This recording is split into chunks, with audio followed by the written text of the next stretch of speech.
ہو تو سب سے پہلے قربانی دینے سے پہلے حضرت اسماعیل کی سنت پہ عمل کر کے اپنے باپ کو راضی کریں. اسماعیل کی سنت پہ عمل کر کے اپنے باپ کو راضی کریں. حضرت اسماعیل کی سنت پہ عمل کر کے اپنے ماں باپ کو 10 ذی الحجہ کو خوش کریں. اور حضرت اسماعیل کی سنت پہ عمل کرتے ہوئے سب سے پہلے 10 ذی الحجہ کو اپنے ماں باپ کے حقوق کو ادا کریں. اور جب ماں باپ راضی ہو جائیں گے 10 ذی الحجہ کو اور عید کی نماز کے بعد باپ تمہیں خوشی سے اپنے گلے لگا لے گا تو پھر حضرت ابراہیم کی سنت پہ عمل کرتے ہوئے جانور کو ذبح کریں.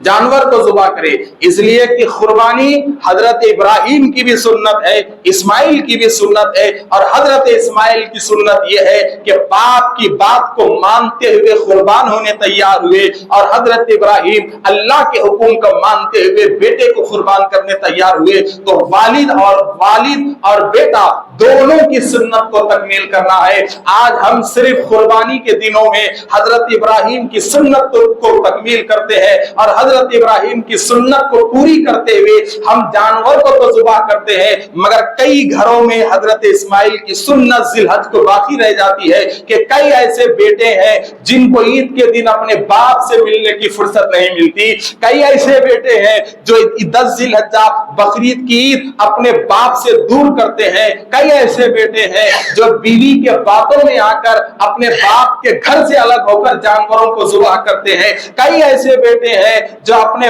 باپ کے احسانات کو ٹھکرا کر اپنے سسرال میں گھر داماد بن کے رہتے ہیں اور اپنے سسرال میں جانوروں کو ذبح کرتے ہیں. تو یاد رکھو میرے دوستو, جب تک کہ حضرت اسماعیل کی سنت کی تکمیل نہیں ہوگی اس وقت تک آپ قربانی کے ثواب کے مستحق نہیں ہوں گے.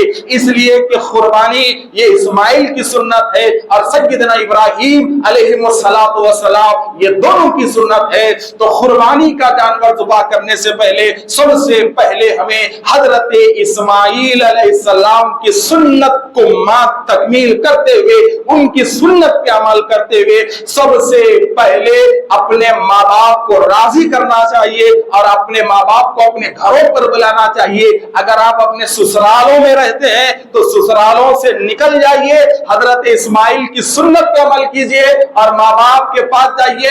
یاد رکھو حضرات محترم, ایک کڑوی بات کہتا ہوں میں آپ حضرات کو, کڑوی بات کہتا ہوں کہ بیوی کے باتوں میں آ کر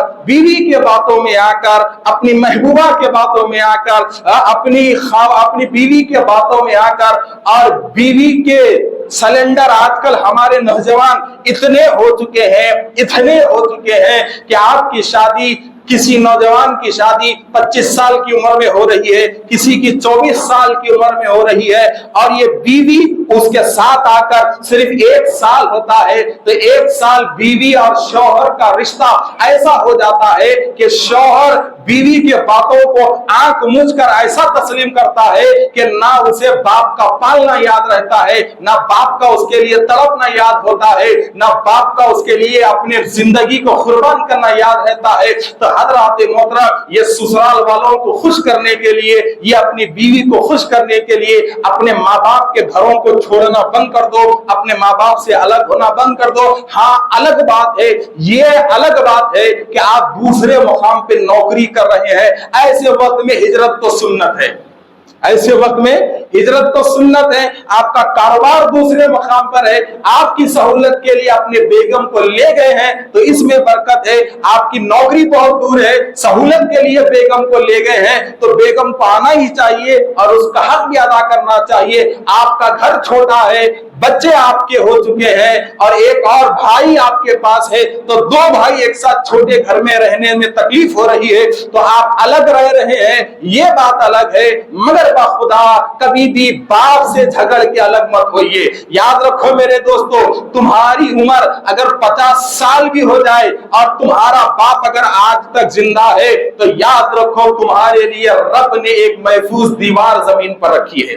اولاد کے لیے سب سے محفوظ دیوار اس کا باپ ہوتا ہے.